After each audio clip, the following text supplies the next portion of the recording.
Assalamu alaikum everybody. Welcome to our online class. This is Riajuddin Ahmed in front of you. Dear student and viewers, I am here with another important class for the student of class 9-10. The student, now I am going to discuss about completing sentence. Among all other rules, I am going to discuss with two important topics, that is since and if, the use of since and if. Student, you know various type of completing sentence we have to do. Student, among all the rules, I am going to discuss with the use of since and if. Student, one thing you have to remember that we have basically four use of since. For your better understanding, I would like to say some Bangla. Student, আমরা যদি since O if এর ব্যবহার দেখি তাহলে আমরা দেখতে পারবো যে এখানে মূলত মোট চারটি পয়েন্টে তোমাদেরকে লক্ষ্য রাখতে হবে। একটি হচ্ছে since যুক্ত বাক্যটি, তোমরা দেখো যে এখানে since আছে, since বাক্যের প্রথমে বসে। since যদি বাক্যের প্রথমে বসে তাহলে বাক্যের প্রথম অংশ যেই রকম টেন্সে হবে, দেখো এখানে past indefinite tense, সে পরেরটুকু past indefinite tense হবে। যেমন since I was ill, অর্থ হচ্ছে যেহেতু আমি অসুস্থ ছিলাম, I could not go to school. As I was ill, I could not go to school. এটা তোমাদের মনে রাখতে হবে। আর since যখন বাক্যের মাঝখানে বসবে তখন দুইটা নিয়ম আছে, এদিকে খেয়াল করো, এখানেও since এর ব্যবহার, এখানেও since এর ব্যবহার। since বাক্যের মাঝখানে বসলে বাক্যের প্রথম অংশ যদি প্রেজেন্ট টেন্সে হয় তাহলে পরের অংশ past indefinite টেন্সে হবে। যেমন 5 years have passed since we meet last. 5 বছর অতিবাহিত হইয়াছে আমরা শেষ সাক্ষাৎ করেছিলাম। ঠিক অনুরূপভাবে since বাক্যের মাঝখানে বসলো, কিন্তু বাক্যের প্রথম অংশ বা শুরুর অংশ যদি past indefinite টেন্স হয় তাহলে পরের অংশ past perfect টেন্স হবে। ঘটনাটা কিরকম তোমরা দেখো, since এর পরে সাবজেক্ট পরে হ্যাড, তারপরে ভার্বের 3 নম্বর, তারপরে অবজেক্ট বা অতিরিক্ত অংশ যদি থাকে তাহলে তোমরা দিবে 5 years have passed since we had met last. 5 বছর অতিবাহিত হয়েছে আমরা শেষ সাক্ষাৎ করেছিলাম। তো আরেকটা জিনিস তোমাদেরকে খেয়াল করতে হবে, আমরা যখন প্রেজেন্ট পারফেক্ট কন্টিনিউয়াস টেন্স পড়ি তখন আমরা একটা জিনিস মনে রাখি, যদি বাক্যটি নির্দিষ্ট সময় বোঝায় তাহলে সিন্স বসে, আর অনির্দিষ্ট সময় বুঝাইলে ফর বসে। কিরকম, I have been reading in this school, আমি বিদ্যালয়ে পড়িতেছি since 2015, 2015 সাল থেকে। এই 2015 সালটা হচ্ছে নির্ধারিত বা নির্দিষ্ট, কিন্তু যদি বলতো আমি 5 বছর যাবত 10 বছর যাবত এখানে পড়ি তাহলে হতো ফর। তাহলে আমরা কি বুঝতে পারলাম?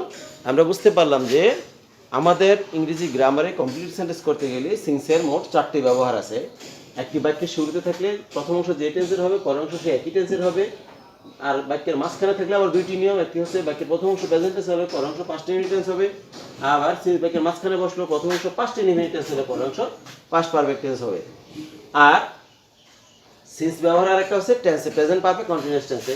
I have been reading in this school since 2015, অর্থাৎ 2015 একটা নির্দিষ্ট সময়, সকাল সন্ধ্যা, তারপরে শনিবার রবিবার, স্যাটারডে সানডে, এই বিষয়গুলো যখন নির্দিষ্ট করা হবে তখন সেটা হবে সিন্স, আর অনির্দিষ্ট করে হলে হবে ফর। যেহেতু আমরা এখন আলোচনা করতেছি সিন্সের ব্যবহার, তাই এখানে আমরা 4টা জিনিস বললাম। এরপরে আমরা আসি ইফকে আমরা কন্ডিশনাল বা শর্তযুক্ত, ইফযুক্ত বাক্যটাকে শর্তযুক্ত আমরা বাক্য বলি। এটার অনেকগুলো প্রকারভেদ আছে, আমি তার ভিতর থেকে তোমাদের জন্য আজকে মাত্র 3টি বিষয় নিয়ে আলোচনা করব, 3 ধরনের ইফের ব্যবহার নিয়ে আলোচনা করব। খেয়াল করো, এখানে খেয়াল আছে ইফযুক্ত বাক্যটি first conditional sentence, second conditional sentence and third conditional sentence. আরও আছে অনেক রকম মিক্সড কন্ডিশনাল সেন্টেন্স, তো আমরা সেটা যাচ্ছি না, এদিকে খেয়াল করো। ইফযুক্ত বাক্যের প্রথম অংশ যদি প্রেজেন্ট ইনডিফিনিট টেন্স হয়, খেয়াল করো, subject plus verb present verb plus object, যদি প্রেজেন্ট ইনডিফিনিট টেন্স হয় তাহলে পরের অংশ ফিউচার ইনডিফিনিট টেন্স হবে। যেমন বাক্যটা খেয়াল করো, ইফ ইউ ইনভাইট মি, যদি তুমি আমাকে দাওয়াত করো, I shall go, আমি যাব। সাপোজ যে কোনো অনুষ্ঠানে তুমি দাওয়াত করলে আমি যাব, শর্তটা হচ্ছে তোমার দাওয়াত, তুমি দাওয়াত দিলে আমি যাব। এই কারণে বাক্যের প্রথম অংশ প্রেজেন্ট ইনডিফিনিট টেন্স হবে, পরের অংশ past indefinite tense, future indefinite tense হবে। এরপরে দ্বিতীয়টা দেখো, ইফযুক্ত বাক্য, if you invited me, past indefinite tense, যুক্ত বাক্যটা যদি পাস্ট ইনডিফিনিট টেন্সের হয়ে থাকে তাহলে পরের অংশ সাবজেক্টের পরে শুড, উড, কুড, মাইট এর যে কোনো একটি দিতে হবে, তারপরে একটি ভার্বের প্রেজেন্ট ফর্ম দিতে হবে, সুইটেবল ভার্বের প্রেজেন্ট ফর্ম দিতে হবে। That means if you invited me, যদি তোমাকে দাওয়াত করতে, আই উড গো, তাহলে আমি যেতাম। এখানেও একটি শর্ত আছে, যদি তুমি দাওয়াত করতে তাহলে আমি যেতাম। যে কোনো অনুষ্ঠানে তুমি যদি তোমার বন্ধুকে বলো যে তুমি তো আমার বোনের জন্মদিনে যাও নাই, সে বলো তুমি তো আমাকে দাওয়াত দাও নাই, দ্যাট মিনস দাওয়াত দেওয়াটা ছিল শর্ত, দাওয়াত দেওয়া হয়নি আর যাওয়া হয়নি। ঠিক অনুরূপভাবে ইফযুক্ত বাক্য যদি পাস্ট পারফেক্ট টেন্স হয়, বাক্যের প্রথম অংশ পাস্ট পারফেক্ট টেন্স যদি হয়ে থাকে, যেমন if you had invited me, তোমরা খেয়াল করো you subject, had was auxiliary verb, invited হচ্ছে ভার্বের 3 নম্বর রূপ, তারপর হচ্ছে object. If you had invited me I would have gone, এটা গঠন হচ্ছে সাবজেক্টের পরে should have, could have, would have, might have. অর্থাৎ এই চারটার যে কোনো একটা দিতে হবে, তারপরে দিতে হবে ভার্বের 3 নম্বর রূপ। দ্যাট মিনস আমাদের এখানে মূল ভার্ব ছিল মানে গো ছিল, সেটার পাস্ট পার্টিসিপল রূপ হচ্ছে গন। সো আমরা লিখলাম if you had invited me I would have gone, যদি তোমাকে দাওয়াত দিতে আমি যেতাম, এটার অর্থ অনুরূপভাবে প্রকাশ করে। তাহলে আমরা একটু আবার রিক্যাপ করি। দেখতে পাচ্ছি যে সিন্সের ব্যবহার 4টি, ইফের ব্যবহার 3টি। সিন্সের বাক্যের প্রথম অংশ যেই টেন্সের হবে, পরের অংশ সে একই টেন্সের হবে। Since I was ill I could not go to school.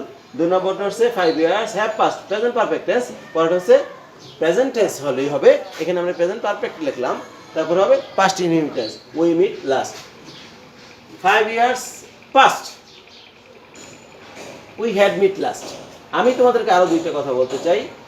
হয়তো অনেক সময় পরীক্ষার ক্ষেত্রে তোমরা দেখবে যে তোমাদের এগুলো কমন পড়ে না, তখন তোমরা কি করবে, বা মেধার দিক থেকে যারা একটু দুর্বল আছো তাদের জন্য এই 2টা বাক্য যদি মুখস্থ করে নাও, তুমি শুধু যদি বুঝতেই পারো, আইডেন্টিফাই করতে পারো যেটা সিনযুক্ত বাক্য কিন্তু প্রেজেন্ট টেন্স বা পাস্ট টেন্স। প্রেজেন্ট টেন্স হলে উই মিট লাস্ট, আর পাস্ট টেন্স হলে উই হ্যাড মিট লাস্ট। এটা যে কোনো ক্ষেত্রে দিয়ে দিলে কিন্তু আসলে মোটামুটিভাবে এটা 90% অ্যান্সার সঠিক হবে। এটা তোমাদের জন্য একটা টিপস বা ক্লু, এটা তোমরা আশা করি মুখস্থ করে নেবে। এরপরে এখানে আমরা একটি কথা বলতে চাই, যদি তুমি দেখো ইফযুক্ত বাক্য 3টা জিনিস আমি মুখস্থ করতে বলবো তোমাদেরকে। যারা একটু দুর্বল ছাত্রছাত্রী আছে মেধার দিক থেকে, তারা যদি মুখস্থ করতে পারো, তুমি যদি খুঁজে বের করতে পারো যে ফার্স্ট কন্ডিশনাল, সেকেন্ড কন্ডিশনাল এবং থার্ড কন্ডিশনাল। ফার্স্ট কন্ডিশনাল সেন্টেন্সে I shall go, I will go, I will have gone. যে কোনো ক্ষেত্রে যদি বাক্যের অর্থটি সঠিক হয়, এটি খেয়াল করো, আই এম সরি, একটু খেয়াল করো, যদি if you invite me I shall be very happy, আমরা এখান থেকে যদি এইভাবে লিখি, আই শ্যাল গো না লিখে যদি বলি I shall be very happy, I shall be very happy. প্রথমটাতে I shall be very happy, দ্বিতীয় সেন্টেন্সটাতে I would be very happy, তৃতীয় সেন্টেন্সে I would have been very happy. এই 3টা যদি তুমি মুখস্থ করে নাও, কি বলছি আবার বলি, I shall be very happy, I would be very happy, I would have been very happy. এই 3টা যদি তুমি মুখস্থ করে নাও, প্রত্যেকটার সাথে দাও, যদি বাক্যটি পজিটিভ অর্থ প্রকাশ করে বা হ্যাবোধক অর্থ প্রকাশ করে, তাহলে তোমার সব ক্ষেত্রে এই 3টা সেন্টেন্স দিয়েই হয়ে যাবে। এটা তোমাদের জন্য একটা টিপস বা ক্লু। কিন্তু you have to remember one thing, if the sentence gives you the negative meaning, you should not use I shall be very happy. Such as, if the sentence is if you want to suicide, is it true that we should have write I shall be very happy? No, then we have to write I shall not be very happy. যদি তুমি বাক্যটি এরকম হয় যে if you want to suicide, যদি তুমি আত্মহত্যা করতে চাও, বাক্যটা কিন্তু নেগেটিভ অর্থ মিন করে, পজিটিভ অর্থ মিন করে না। সেক্ষেত্রে আমাদেরকে দিতে হবে কি, I shall not be very happy. ঠিক অনুরূপভাবে I would not be very happy, I would have not been very happy, অর্থাৎ যদি নেগেটিভ মিন করে।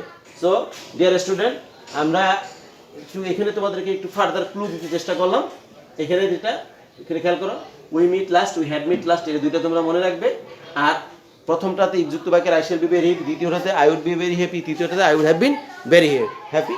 আর নেগেটিভ অর্থ মিন করলে I shall not be very happy, I would not be very happy, I